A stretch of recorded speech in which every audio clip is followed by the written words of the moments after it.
계속 생각을 하려고 하고 이게 얼마나 고통스러운지 여러분은 많이 겪어보셨을 겁니다. 해결이 안 나는 일에 대해서 생각을 한다는 것 자체가, 생각을 굴린다는 것 자체가, 만약에 예를 들어서 그 일이, 여러분이 해결이 안 났던 그 일이 나중에 어떻게 해결이 났습니다. 알고 보니까 내가 알고 있던 그 사실들이 전부 다 거짓말이었던 거예요. 진짜라고 믿었던 그 모든 것들이 전부 다 뻥이었어요. 그럼 내가 그 진짜를 풀기 위해서 했던 그 수많은 생각들, 그 수많은 고민들은 해야 되는 거였어요? 안 해도 되는 거였어요? 아무것도 안 해도 되는 거였어요. 괜히 굴렸다라는 생각이 들면 또 억울한 마음을 품는 분도 있는데 아니에요. 아무리 수없이 많은 번뇌를 했다 하더라도, 수없이 많은 생각을 했다 하더라도 그건 되게 고통스럽거든요. 생각하는 건 너무너무 고통스러워요. 하지만 여러분이 공부를 하시면서 지금 속에 모두 다 들어있다고 했는데, 지금이라고 하는 거는 정신으로만 만들어졌다라고 오늘 얘기를 들었는데, 정신은 아무걸로도 만들어진 게 아니에요. 정신의 재료는 없는 것입니다. 꺼내서 보여줄 수 있는 게 아니에요, 정신은. 근데 이곳은 정신세계라고 했으니 꺼내서 보여줄 수 없는 것으로 모든 것이 만들어진 거예요. 여기에 대해서는 내가 심각하게 생각을 굴릴 만한 게 애초에 없었던 거예요. 근데 나는 그 사실을 몰랐기 때문에 그거 하나 때문에 내가 힘들었던 거예요. 나의 오해가 이렇게 나를 계속 생각을 하게 만들었던 거예요.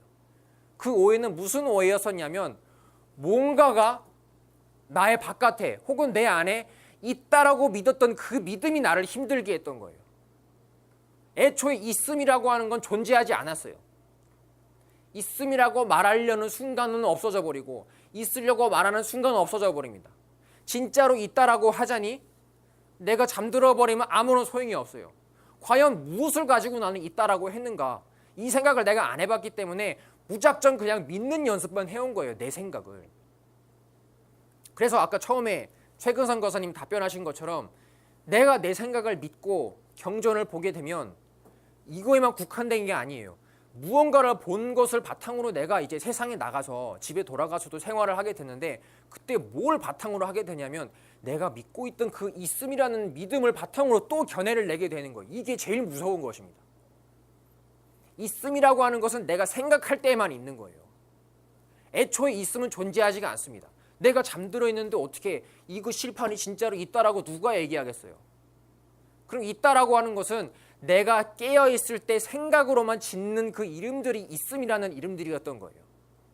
내 정신세계 속에서 만들어내는 이름들이 있음이라고 하는 것이었고, 사랑이라고 하는 것이었고, 질투라고 하는 것이었던 거예요. 나도 알게 모르게 막 가슴속에서 질투가 일어났던 일들이 많으실 것입니다. 그 질투가 어디에서 일어나는지는 난 물어보지도 않고 막 하는 거예요, 질투를. 이 질투의 재료가 무엇인지 되돌아볼 생각은 안 하고 질투를 그냥 해본 기억만 있으니 내가 그게 익숙하잖아요, 질투하는 게. 난 뭐든지 하는 건 잘해요. 질투를 하기만 하는 거예요. 이 질투가 어디서 만들어졌고 어디부터 생겨나는지는 알려고 하지 않는 거예요, 내가. 그렇게 내가 어리석은 거예요.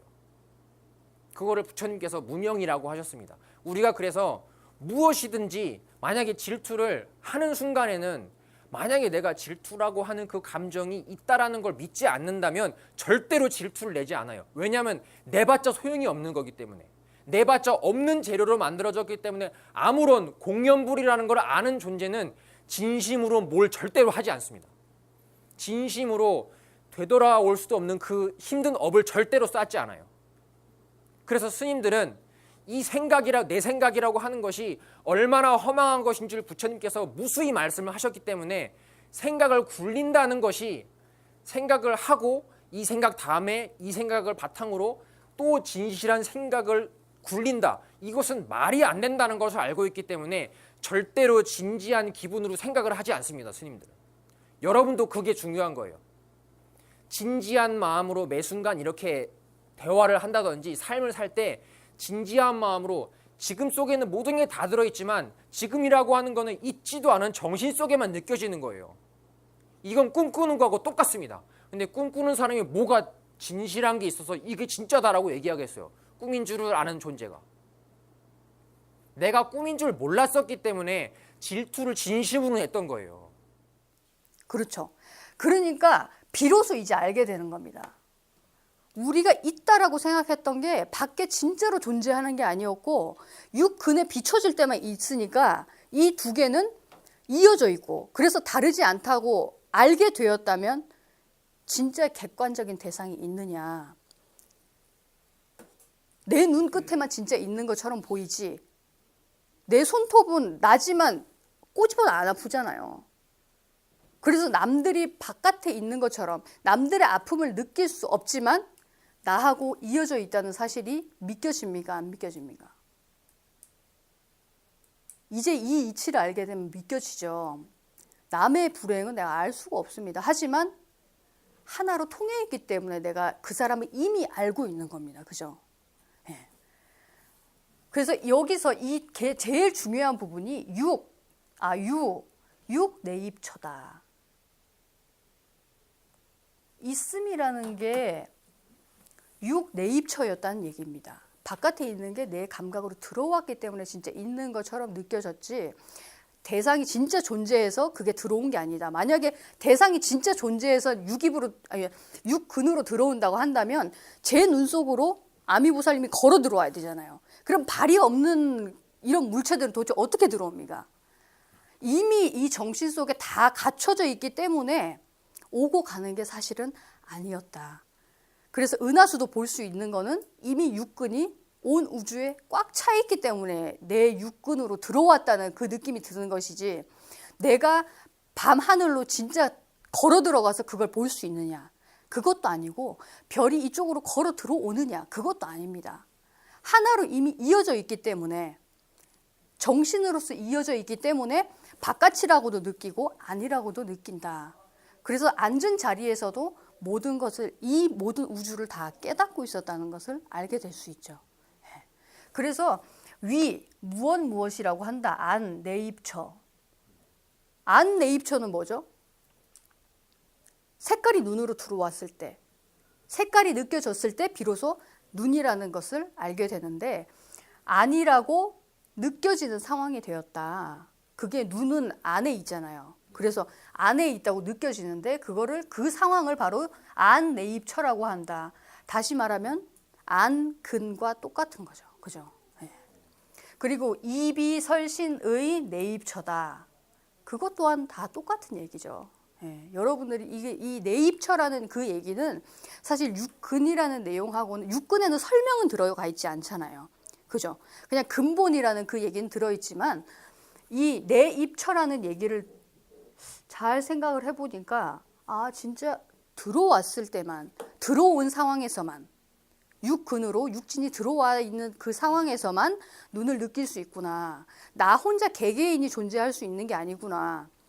그래서 과학자들이 모든 물질들을 쪼개고 알고자 노력하지만 이걸 모르기 때문에 나한테 들어왔을 때만 이 물체가 존재한다는 사실을 모르기 때문에 해결이 안 나는 거예요. 가장 근본적인 상징은 바로 정신과 물질이 마주하는 상태라고 얘기했잖아요. 근데 정신을 빼놓고 물질을 연구를 하면 그게 진짜 이루어질 수 있는 것이겠느냐. 정신을 빼놓고 물질을 연구한다는 것은 마치 잠을 자고 있는 거랑 똑같은 거예요. 이미 자기가 보고 있는데도 그 보는 날을 빼놓고 얘기를 하기 때문에 해결이 안 되는 것이다. 반드시 남과 나는 붙어 있어야 된다. 이 세상은 다 붙어 있는 것이다. 무엇으로서? 정신으로서 다 붙어 있는 것이다. 하지만 아니라고 느껴지기도 하고 또 바깥이라고도 느껴지기도 한다라고 이해를 하시면 될 것 같습니다. 엄청나죠? 깜짝 놀라셨을 겁니다. 저도 깜짝 놀랐어요.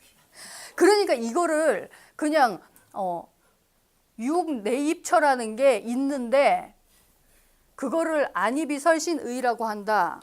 나 이미 안이비설신이가 다 있는데 이걸 듣고 왜 기뻐해야 되느냐. 근데 이 뒤에는 분명히 환희신수봉행했다는 얘기가 나오잖아요. 그러면 이 경전에서 기뻐할 수밖에 없는 이유를 찾아야 되는 겁니다. 그죠? 그래서 경전은 사실 글이 아니고 듣다 보면 그림처럼 느껴져요.